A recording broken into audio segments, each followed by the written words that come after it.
And the Chauvin verdict has sparked reaction across the country, especially in neighborhoods of color. Today, a group marched from Hartford to West Hartford to create more awareness and bring about change. Supporters of Black Lives Matter say the verdict is important, but it's just a start.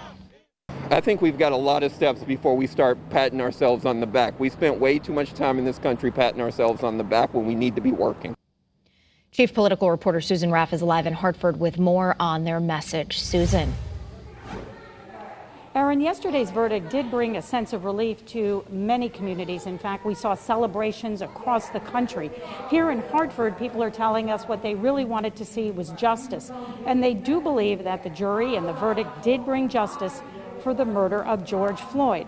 But they also say what is important is that while this may be seen as an important first step, they believe it is a small one, and they think that police need to pay attention to this and work harder to improve relationships in their communities.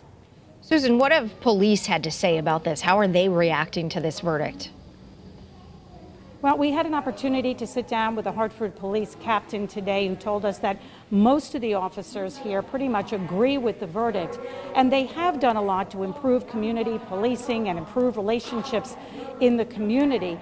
And they feel, most importantly, that this is not the time to sit back and hide, but work even harder in communities so that they can go to protests and have better relationships with the people that they serve. And coming up on Eyewitness News at 5, you'll hear from that police captain about his thoughts about the verdict and going forward, plus the efforts to hire more officers of color. We're live in Hartford tonight. Susan RAFF, Channel 3 Eyewitness News. Susan, thank you very much.